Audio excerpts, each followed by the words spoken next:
changing directions. You may be better off by waiting, or you may not be. It just really depends on the marketplace and circumstances of the given year. And we're going to talk a little bit about market sectors and their dynamics. I know it sounds kind of dry, but we're going to try and spice it up a little bit for you to make sure that we aren't boring you to tears. And we're also going to talk about tracking the price of your home that you're going to be selling between now and whenever you decide, if you do decide to actually sell your property. So here are some of the typical reasons that people sell in the spring. Green grass, tulips popping up, leaves on the trees, hope the prices will increase, and you can see several more.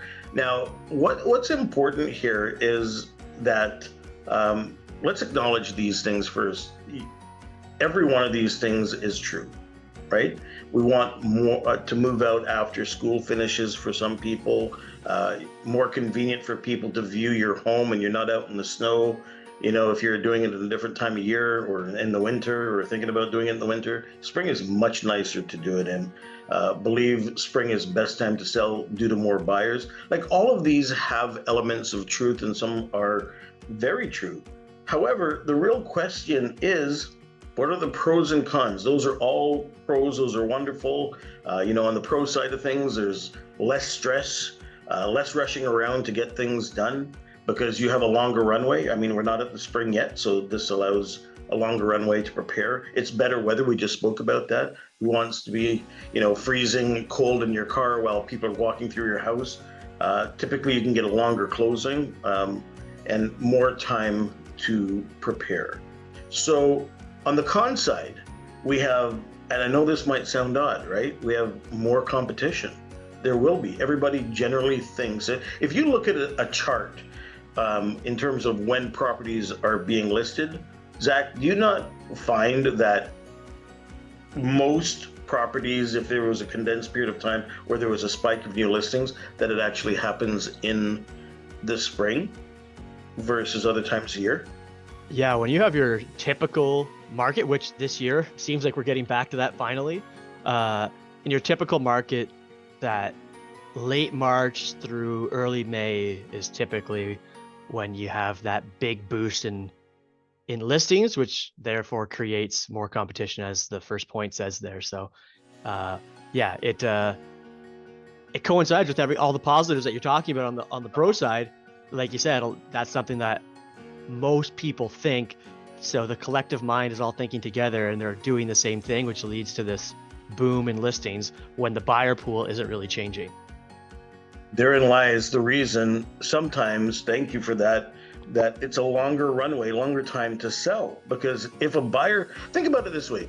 If you are hungry for a candy bar, right? Chocolate bar. You go into the store, there are 2 chocolate bars. Pretty simple decision to make. I want this one or that one, or maybe I want both. But in this case, when it comes to let's go one step further. If you have 25 different chocolate bars, do you think you'll make a decision as quickly if in fact you're not committed to have one type of chocolate bar? Well, it's a rhetorical question. Of course it's going to take you longer. So that's what happens with buyers in the real estate market as well. Zach, I'm sure you found it. When things were going crazy through COVID and all that boomy stuff, what happened? I mean, you had to make a split decision, right? A buyer had to make a split decision. But now, when there are, let's say, 10 or 15 properties, are they going to make a split decision on the first one they see?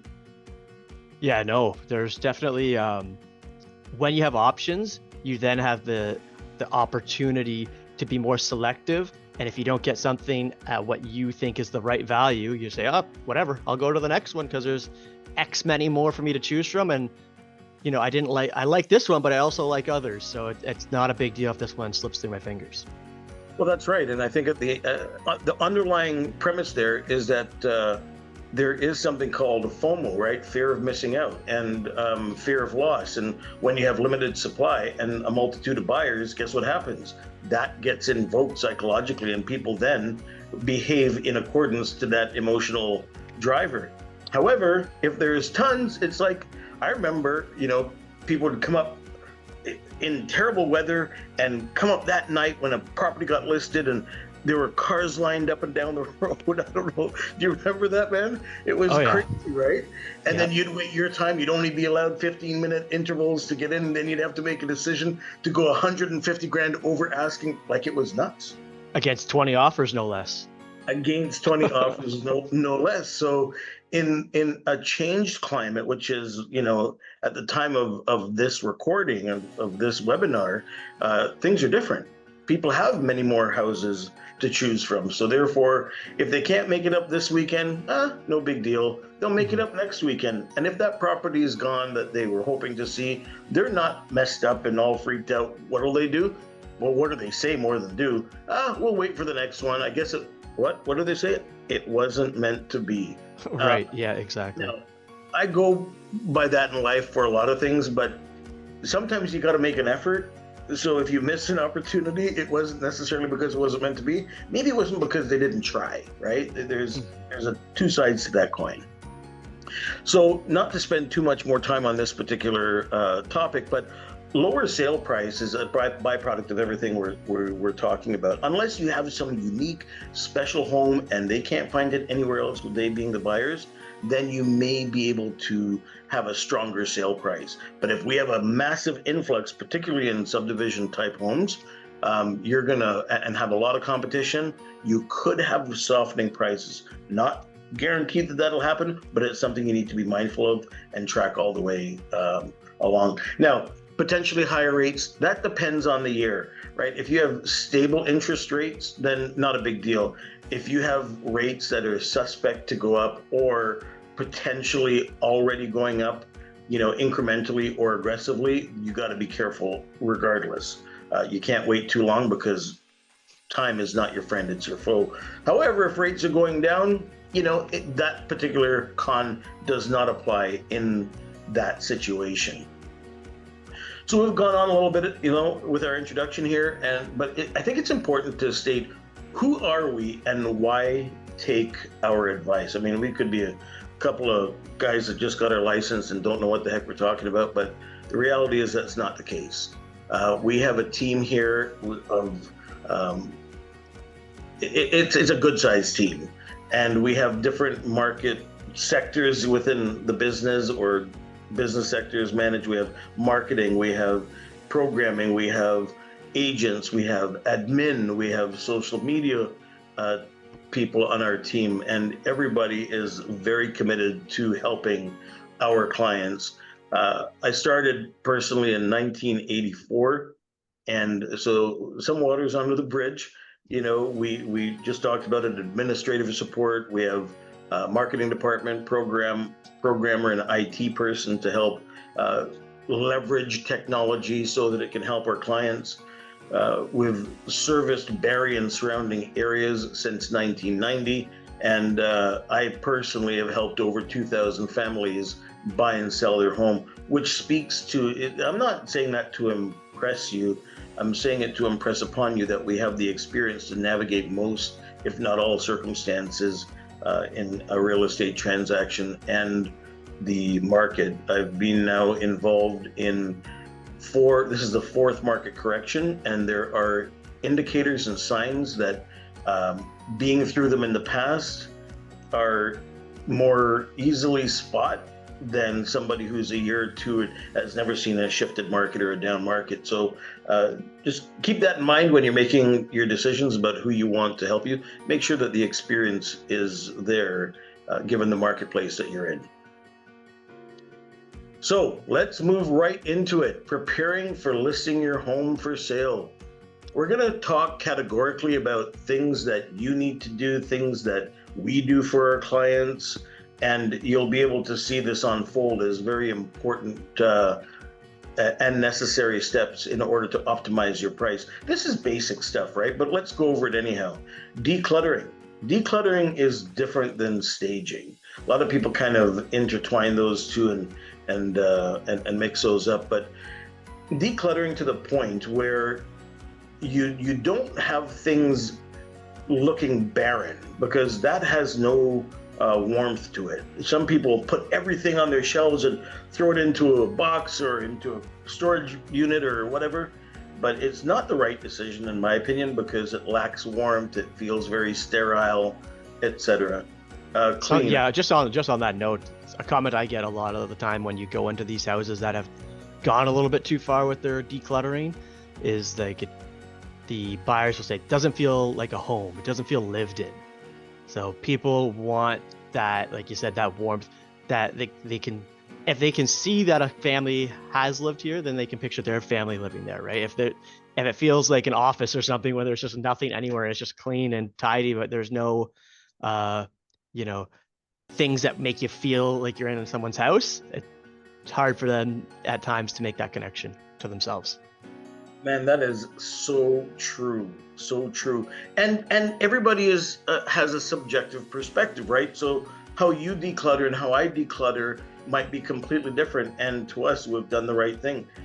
But like everything, there is the best practice. And if you're not exposed to what the best practice is, you'll do it how you want. You may be able to hit, check that box as best practice, but there's a chance that you may not. So having somebody with the eye, with the knowledge, with the experience, being able to help you, and that's why, and we'll get into this a little bit later, having somebody come through as a walkthrough with the only intention being guiding you and giving you a checklist of things that will help optimize your sale, not only the speed of sale, but the price you get. The more engaged people are in anything, the more emotionally connected and attached they are, the more they're going to lean in. The more they lean in, the greater the price and the quicker the sale.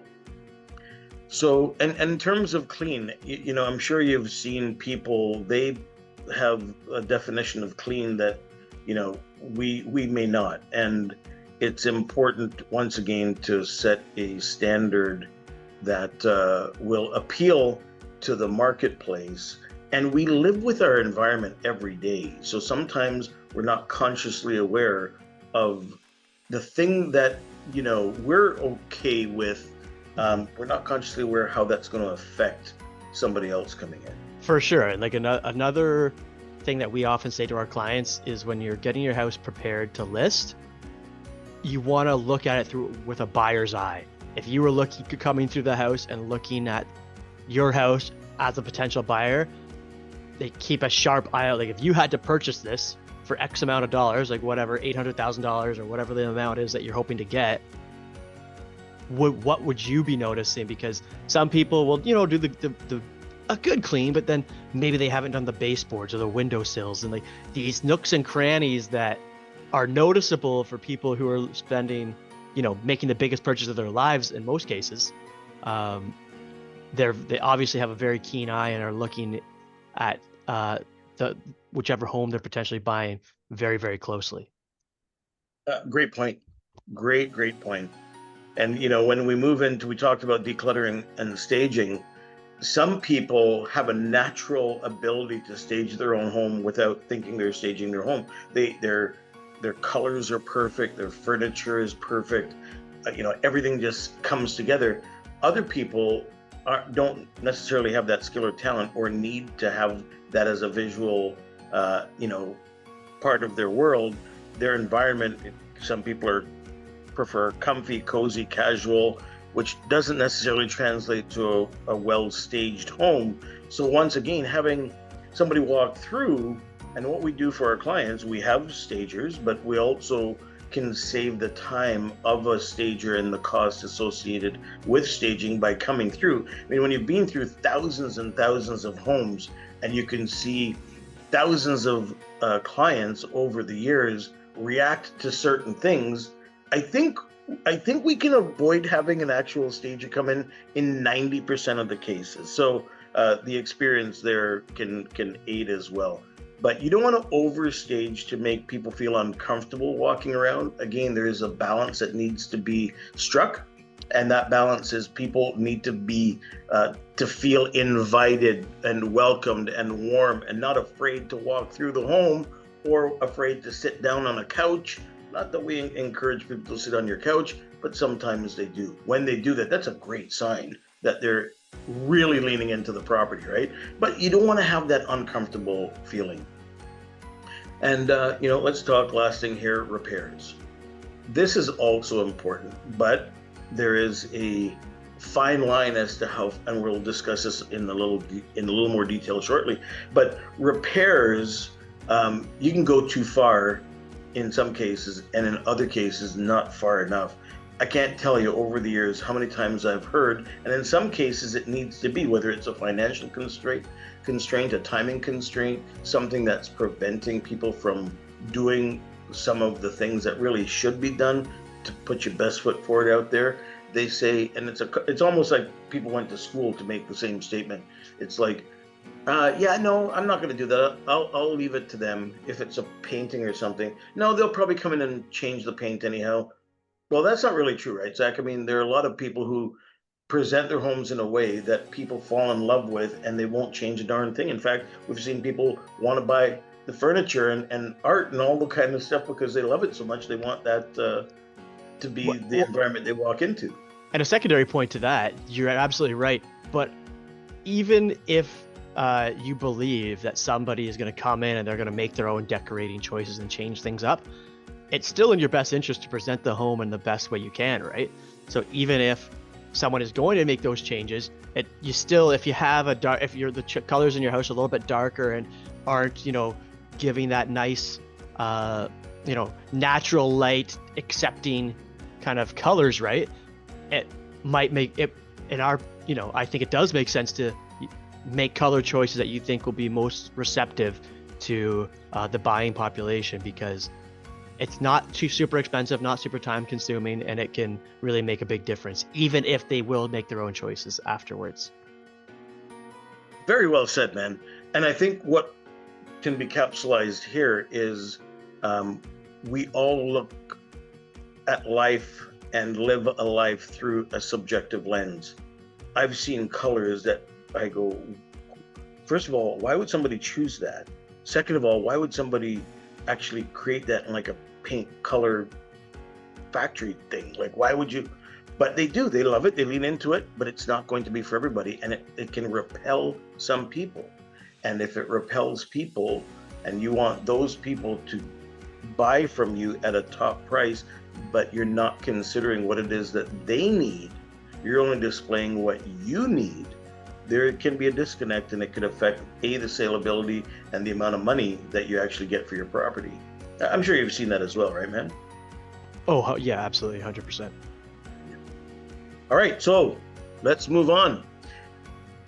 So one of the things, we kind of have alluded to this in our last slide there, but in order to do what we're talking about, have people come through, what we do for our clients is we actually do a walkthrough of their home.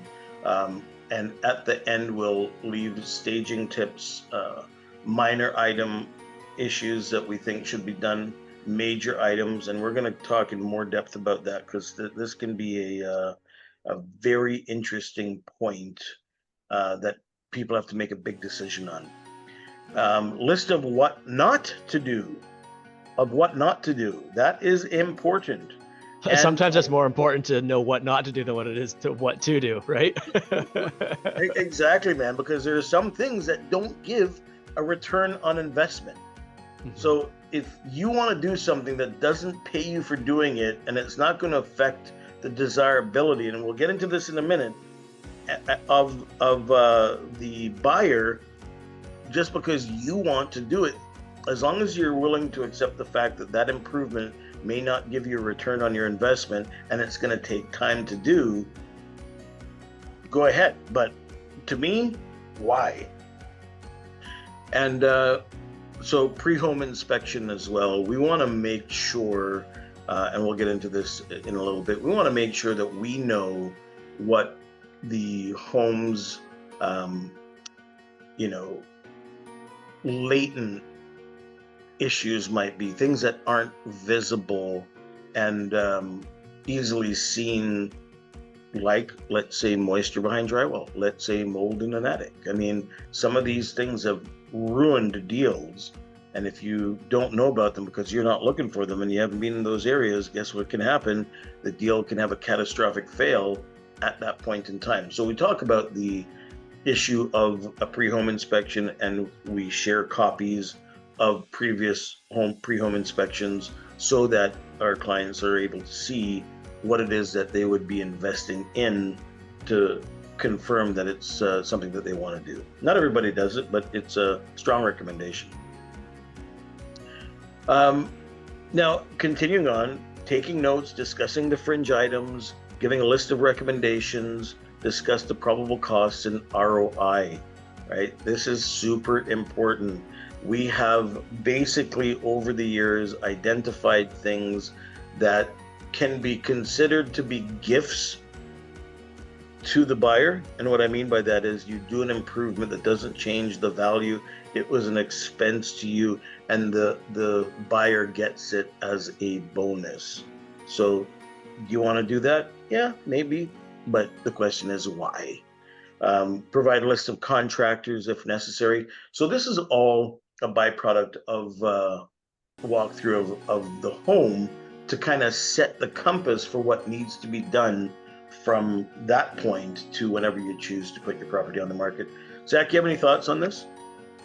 Yeah, I think it's very important to have these discussions to understand, because there are people when you start talking to them about, hey, this should be done, and this might be a good idea to get this done as well, and you start talking, and the calculator's going, right? Like they're just like, oh my gosh, I guess we're spending so much money. So just having somebody who has gone through it as many times as we have, and can at least give you ballpark figures, and then we have the contacts to back it up, to give you the exact dollar figures, and we've got a trusted community of contractors that we've worked with over the years. Like Neil said at the starting, he's been doing this for pretty much 4 decades, and I've been doing it for over 10 now. So we've developed quite a list of people who are trustworthy within these realms, and we've worked with them enough that they're pretty readily available when we ask them to come and give an estimate and help you understand what you're dealing with, and in a timely manner, because sometimes, as you know, if you need something right away and it's a small job, contractors won't likely come out because it's not worth their time. The relationships that we've formed with these contractors over the years, small job or big job, because we provide them so much business over time, they will come out for a small job because they know they'll continue to further the relationship and do their part as well. We can't always have big jobs, right? So that's a good piece. Zach, earlier on you said that I was 4 decades, and you said you were 10, but that's not 10 decades, is it? No, over 10 years. Yeah. I don't age quite that gracefully. I hear you, buddy. I hear you. All right, let's go. Getting a little bit deeper into the staging side of things, less is more. Too little is barren and unwelcoming. Don't keep things on your counters, and we'll talk about that a little more here. And continuously wear your marketing hat. These are all cornerstones of the staging process. Less is more, but not barren. Like I've seen people, when I walk into their homes, they're living there, and there is literally nothing on the countertop. There's nothing on any shelves. There's nothing on a table. There's nothing on end tables. They've taken off family pictures, and I mean, it's like you're walking into a vacant home of people. There is no warmth, and that has an adverse effect. I shouldn't say adverse, but it causes pause, right? What, do people live here? Sometimes you got to open up the fridge to see if somebody lives there, and that's not the warmth that we're hoping for. People want warmth, generally speaking. And don't keep things on your counters. Well, that's not wholly so. We have a formula as to what needs to go where, how many pieces, depending on the size of the surface. And it's not just counters. It's on shelves, it's on curio cabinets, it's on dressers. Any surface that you would normally, store stuff, we want to be very, very mindful of how many things are actually left on those surfaces. Once again, presentation matters. And continuously wear your marketing hat. Zach talked about it earlier. You have to always be on the lookout for, is that towel on the ground, or laundry in the corner, or the kitty litter. I was in a house the other day that for convenience, they don't have a a table in their kitchen. They actually have a table in their dining room that they eat at, and the kitchen itself had 2 kitty litter boxes, right? And that's normal to them. And that okay, so it's normal. However, the first thing people who are not cat lovers or who are super clean, in terms of their environment and don't like cooties or whatever the case is, having that in the kitchen can sometimes be, experienced poorly. And if that's the case, that is going to impact desirability, saleability, and how much you get for your home.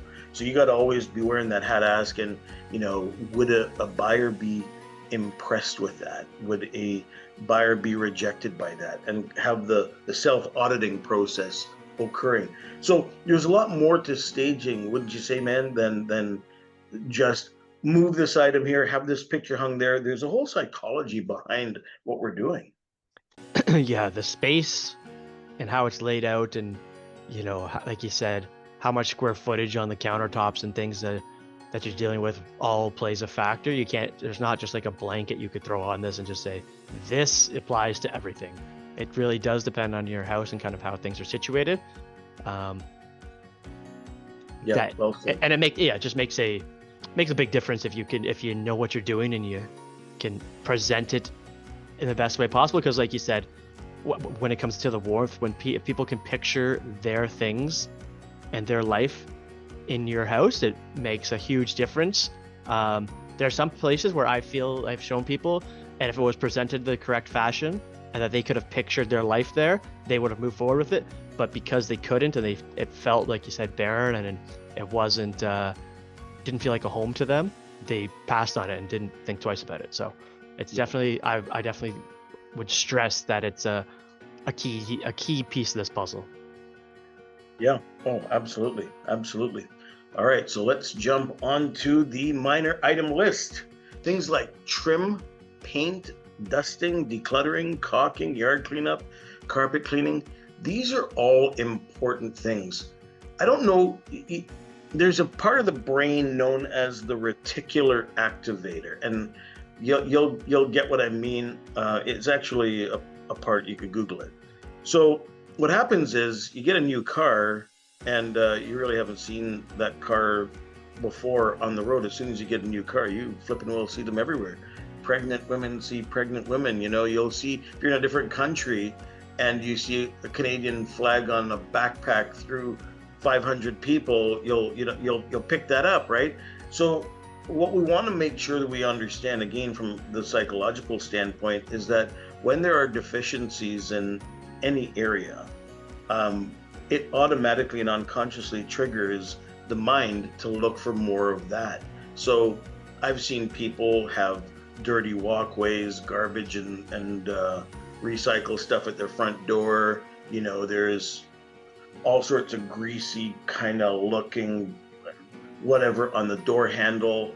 When you're greeted with that as a buyer and as an agent showing buyers, it automatically, and not consciously, but automatically and unconsciously, has you looking for those things.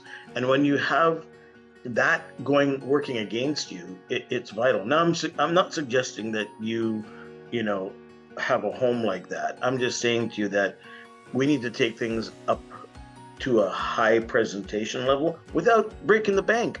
So if you have trim that needs painting, or you don't look up at your fan often, or your vent covers are like cold air vents have tons of dust in them, or you look in the bathroom and caulking around the tub or the shower or whatever the case is starting to mold as it does over time, or you have stuff over in the corner of the yard and whatever it is, right, man? Even if like something as simple as like cleaning out your dryer vent from the outside. Just like these little things can, especially if there's multiple of them, can really add up and have a bigger compound effect on somebody.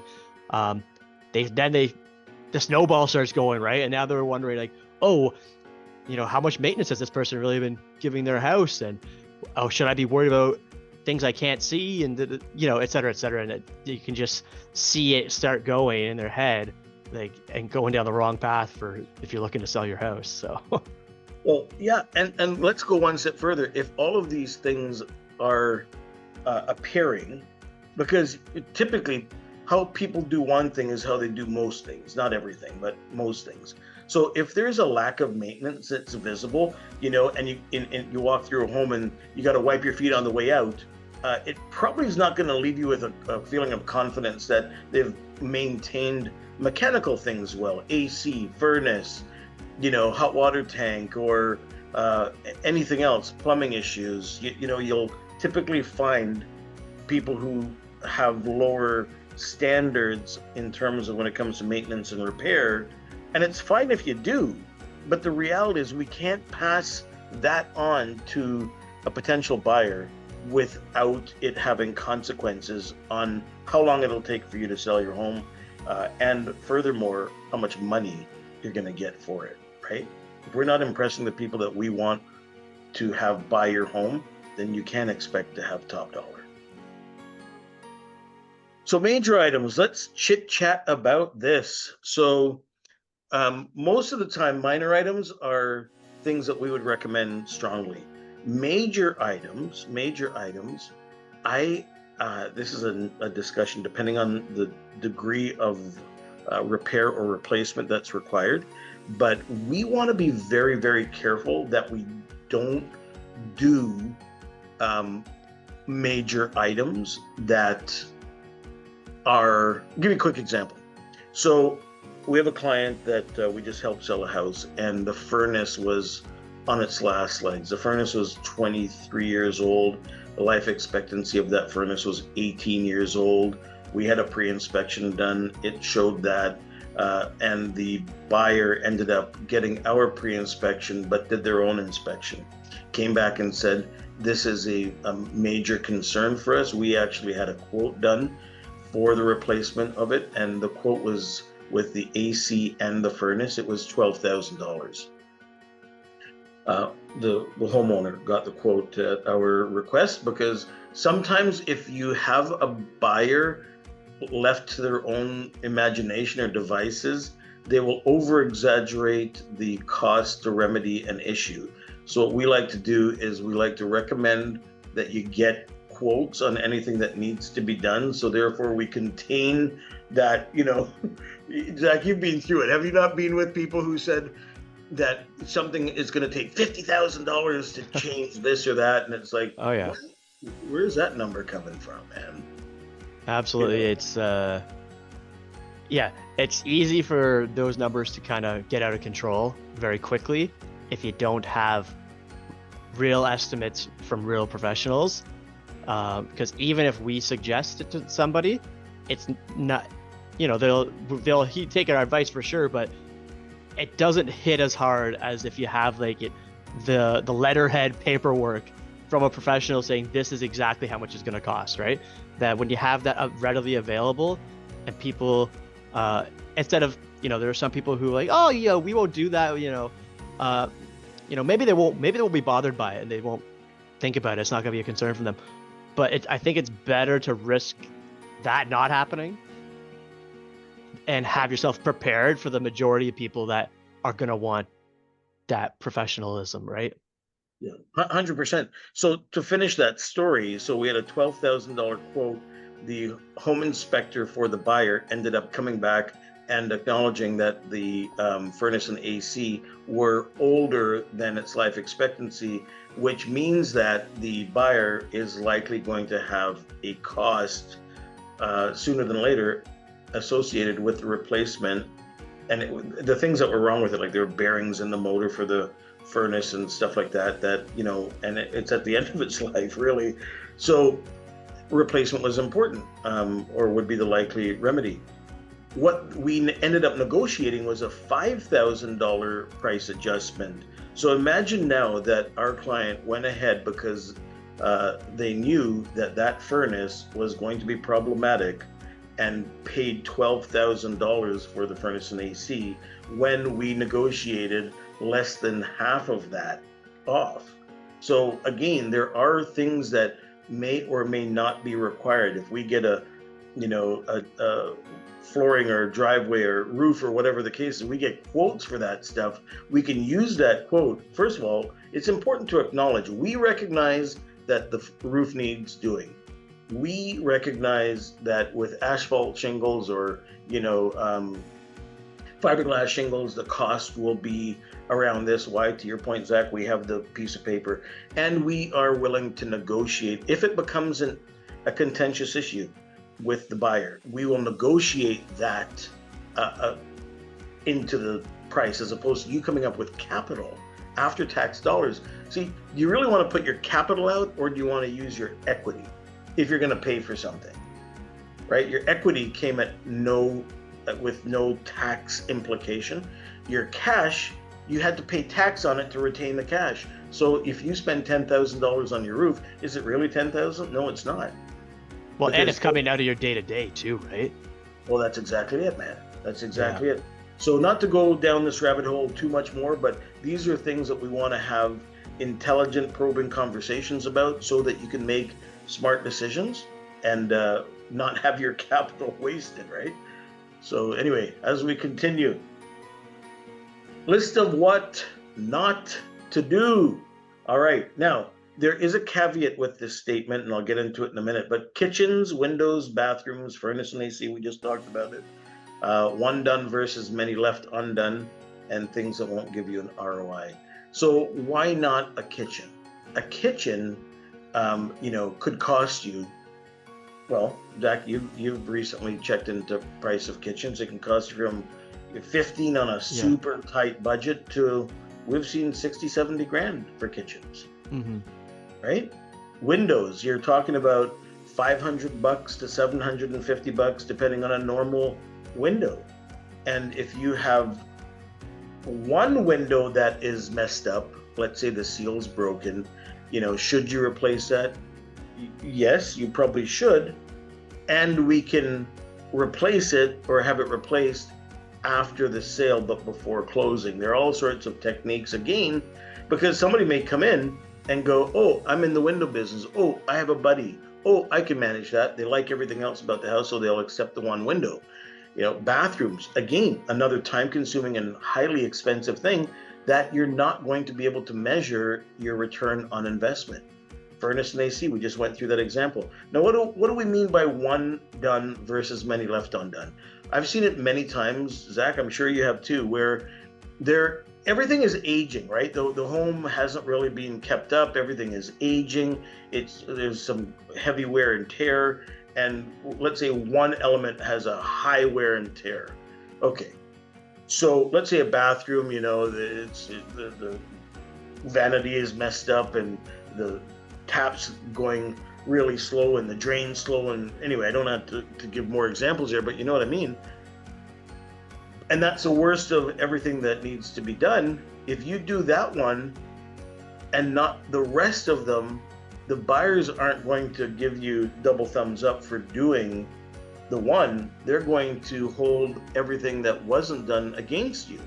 So some things do need to be done, no question. Like if it's one thing that really needs to be done and it's going to kill the desirability, sure, let's talk about it. But that's the important part. Let's talk about it. And things that won't give you an ROI, like a return on investment. What gives ROI? Pot lights, crown molding. People get excited about that stuff.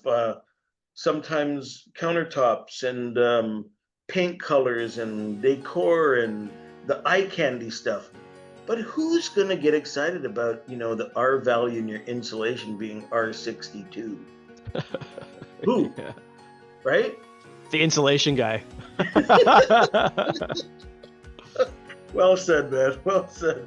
Anyway, not to beat a dead horse here, but important to be able to identify why things should not be done and how to remedy it. It's not to say that it won't affect us, that what isn't done, but there could be a greater effect of doing it if more things need to be done and you're not doing that stuff. Just to summarize this, a way I like to look at it is it's consistency, right? If there's a level of consistency, good or positive or negative, it needs to follow that. If you have like a sharp house, like looking at this photo we got here on the slide, if your house looks like the house on the left, and then you have like one room that is just in rough shape and needs a revamp, that is a room you should take care of, right? You need to bring that up to the level of the rest of the house, because it's the opposite of what Neil just said. They will hold that against you. Despite what you have done in the rest of the house, they're going to forecast, oh, we're going to need to do this, and this, instead of thinking about, hey, we're moving into a move-in ready house and a beautiful house that's going to be perfect for us. They're like, oh, we got to do this kitchen, right? But like Neil said, if the house has not been updated and it needs lots of maintenance and things of that nature, then it doesn't make sense to update one bathroom or one bedroom or even a kitchen or something like that, because the rest of the house is still going to need work, and they're still going to be penciling in the same amount of money that they would be even if you did the kitchen or not. Yeah, great points, man. The pre-home inspection, we talked about it, right? Be aware of any unseen issues that can remind you of things that you may have forgotten about. And I said earlier, it may not be that you've forgotten about it, but how often do you go up into your attic, right? How often do you recognize that the vent from your upstairs bathroom, or whichever bathroom vents into the attic itself, has not come off and is depositing warm air that causes mold? That happens more than you realize. And that gets discovered on home inspections. We just did a pre-home inspection on a home that somebody has renovated, and I guess they did their own wiring, but virtually every outlet in the basement had reverse polarity, right? So that means that that's a risk. And there is a fair number of those as well that had no ground wire.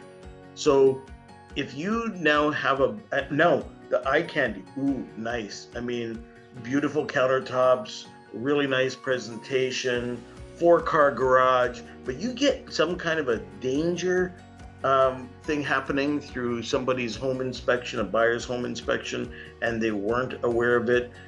That engagement, that leaning in, will change in an instant. All the things that had them make the decision to buy the home and pay that price gets unwound, and sometimes they just want out of the deal. So for the sake of a few $100s, to have insight as to what a buyer's home inspector might find, so that we can remedy that in advance of putting the house on the market, why wouldn't we? Right? Any thoughts on that, Zach? No, I think it makes a lot of sense. For me, if I was selling my house, to know what I'm dealing with, and I could then make a choice if I want to do it myself beforehand. So people, if there's smaller things that are going to add up and it's not going to be a major ticket item, being able to manage those things before your house hits the market, you can take care of a lot of the ticky-tack things that people would see in their own home inspections, right? That, they may be minor, but they do add up. So it gives you the opportunity to tackle things if you so choose, right?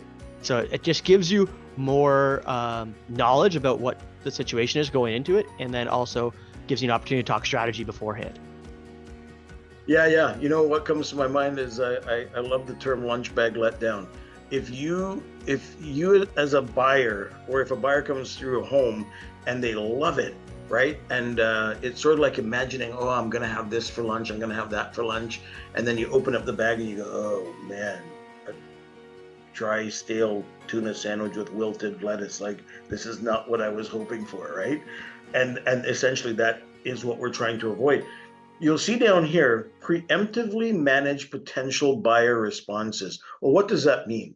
That ultimately means that if we know that there is reverse polarity in your plugs, we know that there is no ground connected, we know that you have slow draining, plumbing drains, that you have calcification in the faucet aerator.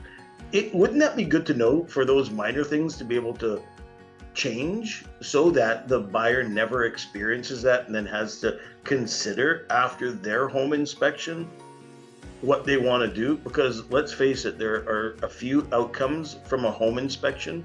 If a buyer does it without knowing the deficiencies in advance, they can either accept things as they are, go through with the deal.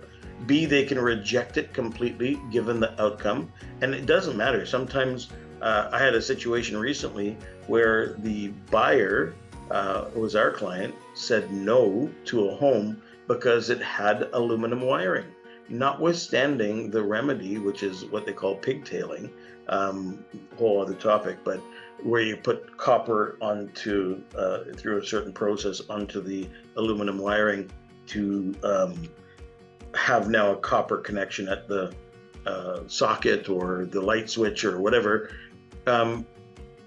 She couldn't get away from the fact that it had aluminum wiring, and that type of wiring has been known to be risky at some point in time. So when people discover and it becomes a surprise, like the lunch bag letdown, you'll find them back off completely. The third thing that people will do is say, I'll continue buying the home, but I want so much off and I'll manage the deficiencies, right? Which is where that over exaggeration of the costs may come in, whereby somebody says, oh, I want to remove the mold from around the vent from the bathroom that's exhausting into the attic, and they say, I want 10 grand off. Well, it could be a $400 fix. So how do you unwind from that? How we unwind from it in advance is getting a quote, because we did a pre-home inspection that has the contractor's quote with their letterhead saying it's a $400 or $500 fix. It limits the overall situation. And then the last one is that they say, you homeowner, fix the issue at your expense and we'll be satisfied with that. We'll come in and do another inspection to make sure what you did works. So you can see the value in having a pre-home inspection. Some people who take great care of their homes, and it's a calculated risk, don't need to do and want to do a pre-home inspection, and we respect that. This is merely a recommendation, and a strong one, because there are things even in a well-maintained home that you may not know about that are happening behind walls, right? So, any comments, Zach, before we roll on? No, I agree wholeheartedly with what you're saying. Again, just to double down on what you said, it's merely a suggestion, not something you by all means have to do, but we have used it time and time again, and it's been very successful when we've used it, and our clients have been appreciative of this strategy in the past. For sure. All right, on to the next here. Preparing for the sale.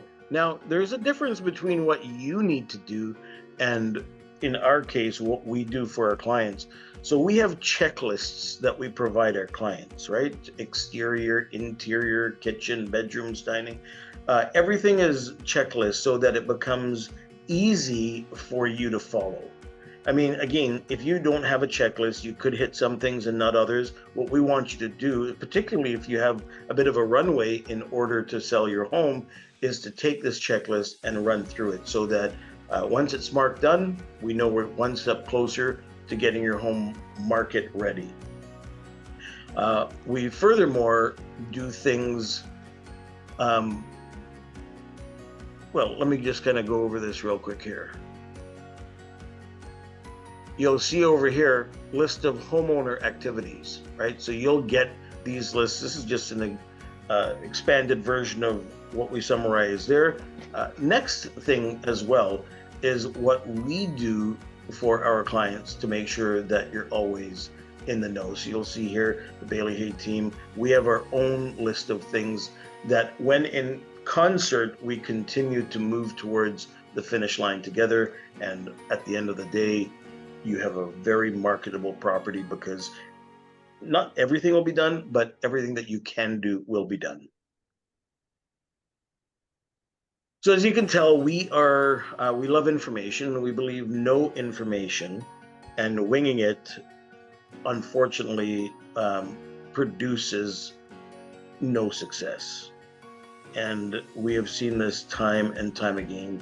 There are best practices, there are best ways to do things, and some people, even though that they're told, they don't care, and they're just rolling the dice as to whether or not they succeed. And most of the time, not just our advice, but advice from any professional, if you don't follow the advice of somebody who's gone before you that has done it well and has a system, then sometimes it can turn against the person.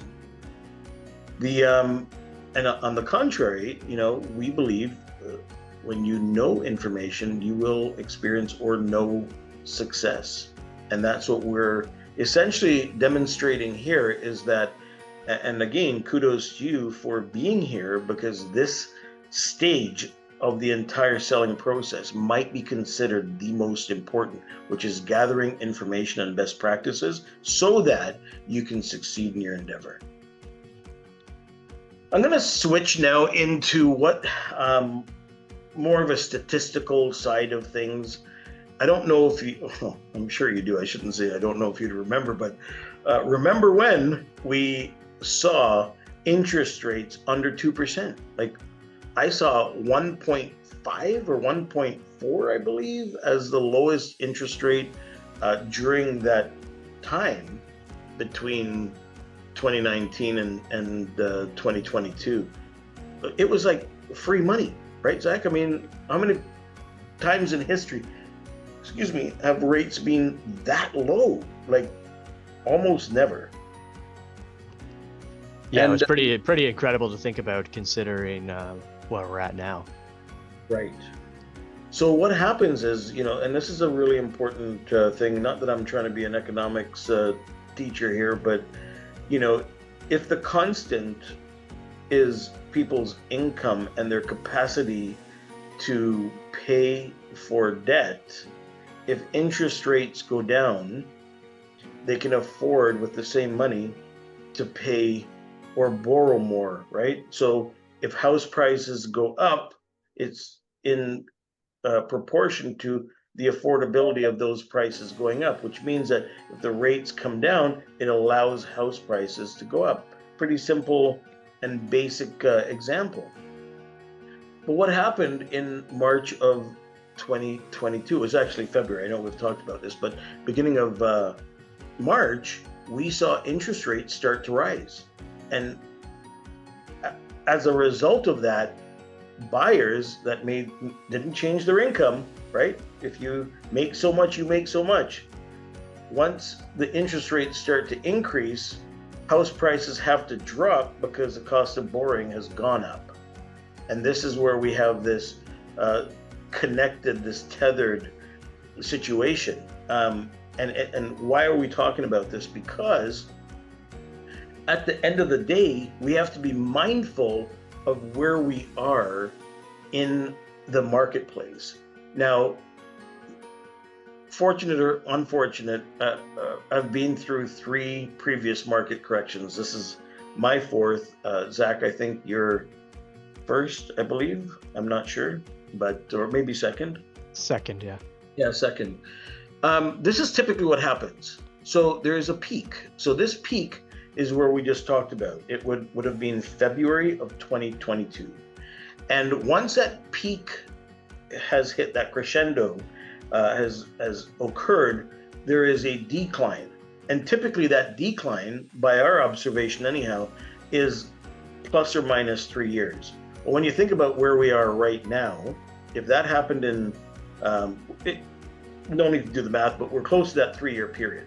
So as you can see down here to here, it isn't as steep a climb, nor do we have as far to go. I personally believe, given all the key indicators that we're observing, that we're probably right about here. So in some price points, very important distinction, I still think that there is some ways to go with values dropping. In other price points, I think it has hit stabilization.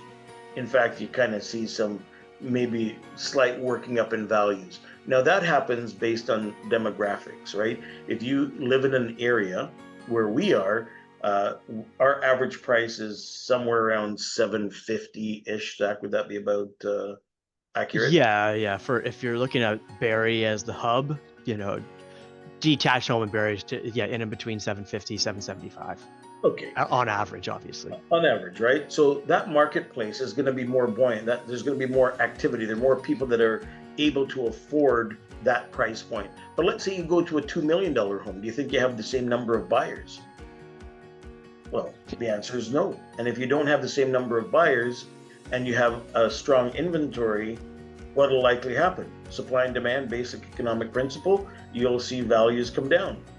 So we have to be mindful which market sector we're analyzing, because we can't, and we'll talk about this in a bit, we can't always just talk about the market, because there are market sectors that behave and perform differently that you have to plug into from an expectation standpoint and a strategy standpoint.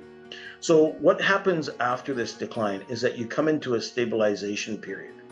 So the market and the government and Bank of Canada will have a lot to do with this. If they stabilize the rates and even decrease them a little bit, they can't decrease them too much because that could spike inflation, which is exactly what they're trying to avoid. But the stabilization period, typically in our observation in the last 3 market corrections, is here plus or minus 3 years.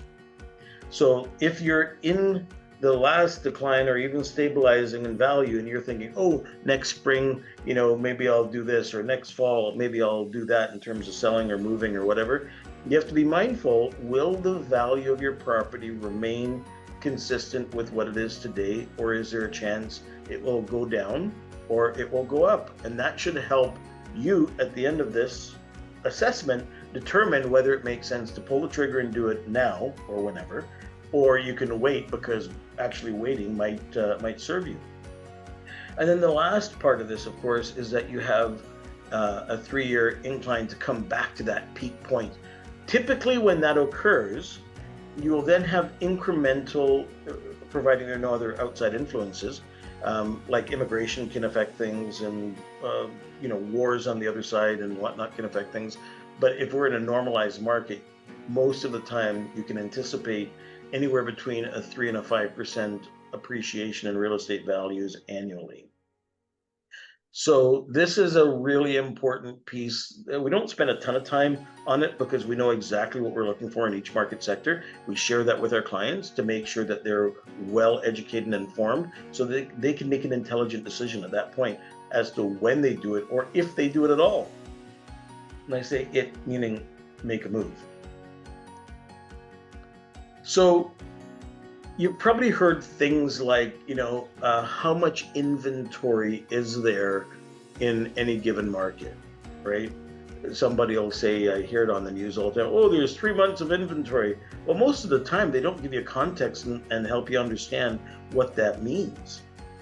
And we're going to share with you shortly what that means, how you actually determine how many months of inventory. But let's say for right now, we're going to talk about 3 types of markets. You have the seller's market, you have the stable market, and you have a buyer's market. Seller's market, when things were going crazy through COVID, there was less than 1 month supply. So the trajectory of value was very steep. Prices were going up literally. Even if you overpriced your property in that market, the market would catch up to your ridiculous expectation at some point. You remember that, man? It was just absolutely nuts. So, that house is taking longer than 5 days to sell. I wonder what's wrong with it. It's like, what kind of thing is going on in our heads to come to that conclusion? But the reality is that the market caught up to people's hopes and dreams in that climate. As you can see, though, if you have 2 months of inventory, more supply for the buyer to choose from, 3 months supply, the trajectory of value starts to change. When you come to 4 to 5 months supply, values are relatively flat. That's kind of like where some market sectors are right now.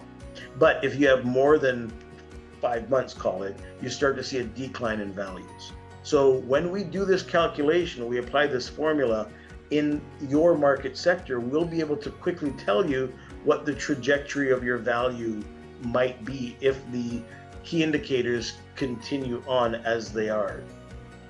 And this is a very, very important piece of the equation. So here is the formula at the end of the day. I'll make it simple. We have to look at how many houses are for sale at the time of analysis. We have to look at the average over the past 3 months, the average number of properties selling per month. And then we take the standing inventory divided by the average number of properties selling per month, which gives us our months of supply. Zach, any thoughts? No, it's laid out pretty nicely there and easy to understand. And it's a good way, a quick way of just diagnosing your sector of the market, right?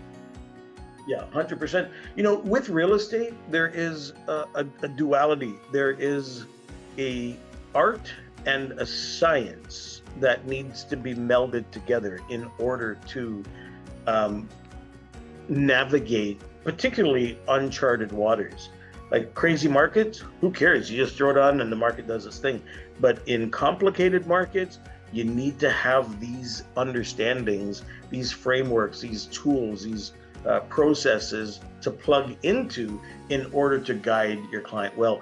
And there's everybody has to start somewhere, but somebody who is a year or two or maybe even 10 may not understand these nuances. So we got to be super careful that we don't dismiss this kind of information.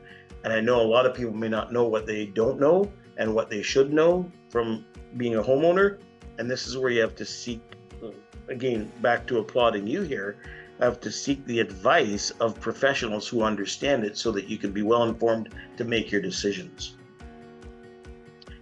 So this is just another visual representation of the, let's just say, inventory. As inventory increases, home prices decrease, because what remains typically stable are the number of buyers in the market.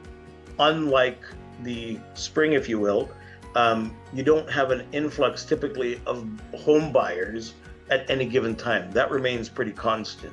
So your inventory then, and what influences the inventory helps, or determines rather, what the prices are going to do.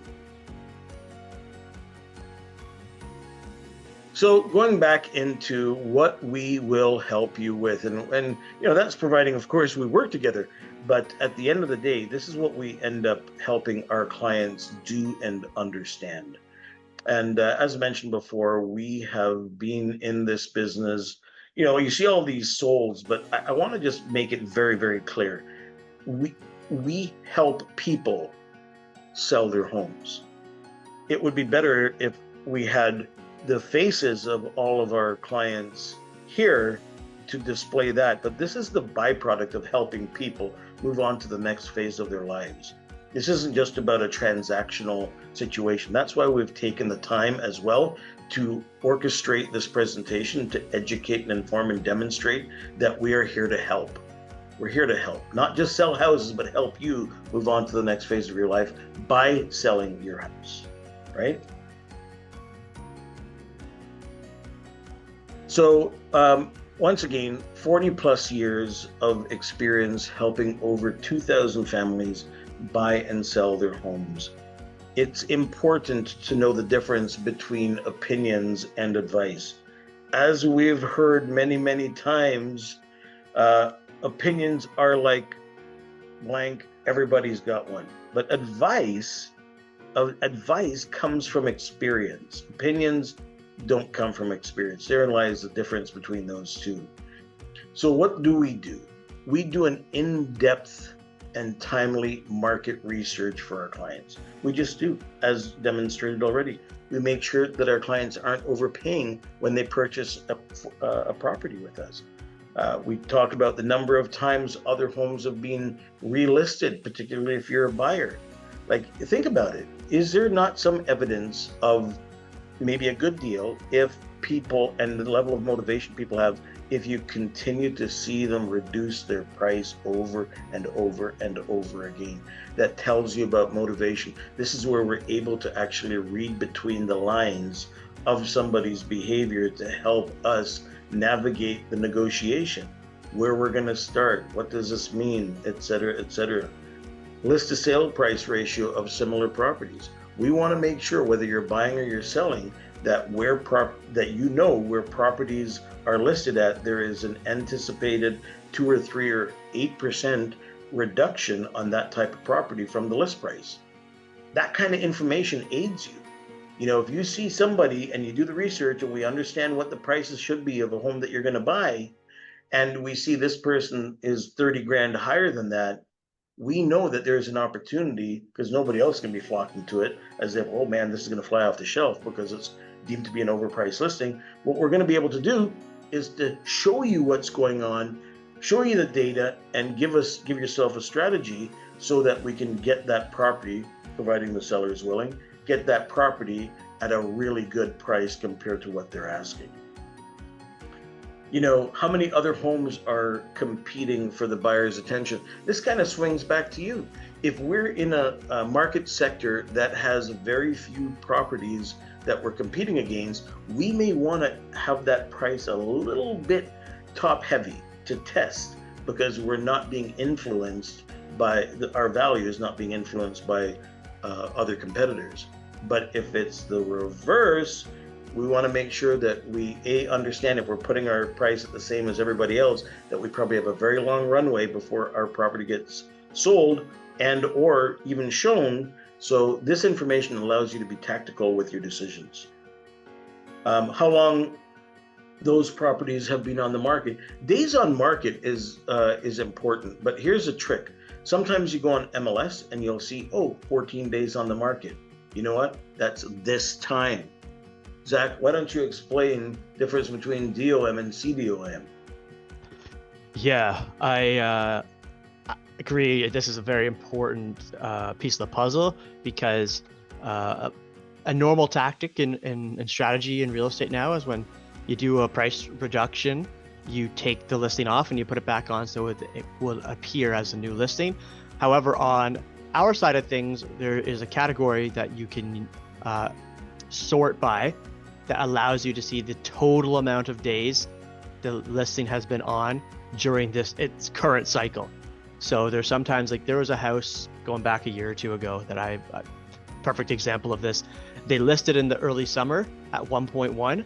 They've reduced, I think it was 5 or 6 times, and then they ended up selling in the late winter, like February-ish, and it ended up selling for like $850 in around that mark. So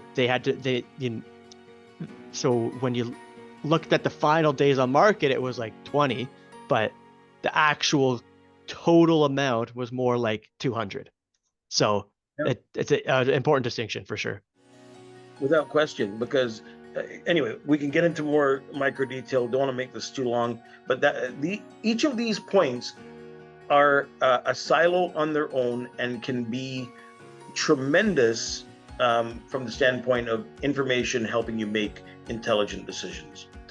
The next one here, research how many months of inventory exists and how that may impact your saleability and price. We talked about that at length, but it also helps us understand how picky and choosy you can be and how good of a deal you can get when buying if you have a high inventory price point that you're looking at.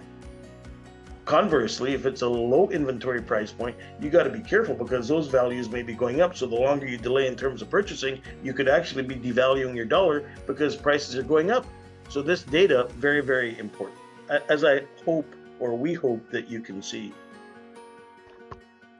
So you need to be kept up to date about the market dynamics and the changes in your home's value. So let's assume that you think that you want to list your home in 2, 3, 4, 5, 6 months from now. You have to be very mindful about what the value based on months of inventory and the corresponding trajectory of value that we talked about earlier, what's going on. So looking at the market as a whole can be very misleading. We talked about that. Market sector dynamics, each price sector behaves differently and affects pricing and timing. If you have a home that's escalating in value and you want to buy a home that is coming down in value, let's say you're going from an $800,000 home to a $1.5 million home, that's not an uncommon situation. You may want to sell your home and have a long closing so that you can watch whatever it is you're buying, and as that continues to decrease in value, you can create a difference in the gap to your advantage or to your favor. So understanding market dynamics depending on the price is very, very important. Where does your property fit in the current market landscape? Are you one that's hyperactive, or is it more lethargic? Customized strategy development. Decide on a strategy tailored to your specific market sector. I'm just reiterating now, this is really, really important to understand where you sit in the market and what the dynamics are of that market sector. And so therefore, if you think about this again, if you're in a position, right, what's my current price versus probable price in the future? We talked about in the very beginning. If we realize that the market value is going to go up from where you are, there is no rush to get your property sold, listed. But if there's a probability that market values will go down, that would be an indicator, in my opinion, that you should list sooner than later. And if it's a stable market, it really doesn't matter. You do it whenever is convenient for you. But this information is important to understand. So here we have the process we use to educate you about the price of your home and what the market dynamics are and how it may affect you. We analyze list prices, number of times on the market, which Zach spoke of, days on the market, and that is not only days on the market for the current listing, but all cumulative days on the market. And this is, an example of how we break things down for our clients. We explain to them what properties have sold for. We explain how many days on market. We explain the list to sale price ratio. We look to show what the average price is for that type of property, either that you're selling or that you're buying. The same approach is taken so that you're informed on both sides of the equation. Recommending the best time to list. Spring versus other markets. Well, that's going to depend on a lot of things. If we anticipate a high inventory and a lot of competition, we may choose to decide to sell before the big impact occurs of fresh new inventory. Market analysis influences the ideal time to list. So we're constantly, as you can see, we understand this space very, very well, and we constantly share that information with you. In fact, we have a system that will plot the value of your home on a monthly basis and send you a graph showing you the change in values, so you're constantly aware of it. And the ideal launch date for your home is a byproduct of all of that. Now, of course, if the market says you should list such and such a date, but you're not ready or you can't, life circumstances, well, at least you know the ideal time and you can get as close to that as possible. But it doesn't mean you have to do it. This is information for you to take in and use to help you make good decisions. And adjusting the strategy based on the market conditions. Because sometimes, like we talked about back in 2022, the market shifted in 1 month. It was like a complete and utter halt. So when that happens, you should know about that so you can make very, very quick decisions. Let's move on. What is important here as well, when you have a bit of a runway and you're doing planning and you're strategic, if you will, it's important to get the marketing prepared for you in advance. So what we do when people say, hey, we have a 3-month horizon before we list our property, or 6 months, whatever, we start gathering our assets well in advance and putting everything to the side. No cost whatsoever. We just do this as a courtesy and as part of our service to our clients, so that when you say go, because life circumstances happen. You could have a launch date that gets affected or altered due to life circumstances. So we always do our best to have the assets prepared in advance so that when you say pull the trigger, that's exactly what we do. And as you can see, there's a variety of things that we do from a marketing standpoint. We have a whole booklet that talks about it. And at any point in time that you want to see specifically what we do, whether it's the email campaigns that we do, the videographer, the booklets that we have, the drones, the coming soon process. I mean, it is extensive. because we know we need to get eyeballs on your home, particularly in a market that is not, kind of managing itself, if you will. You have to know what you're doing in the marketing space to get interest, and then you got to be able to understand the response to the marketing. Are we getting good engagement? Are we not? What's that an indicator of? Is it the mindset shifted? Is it that prices have shifted?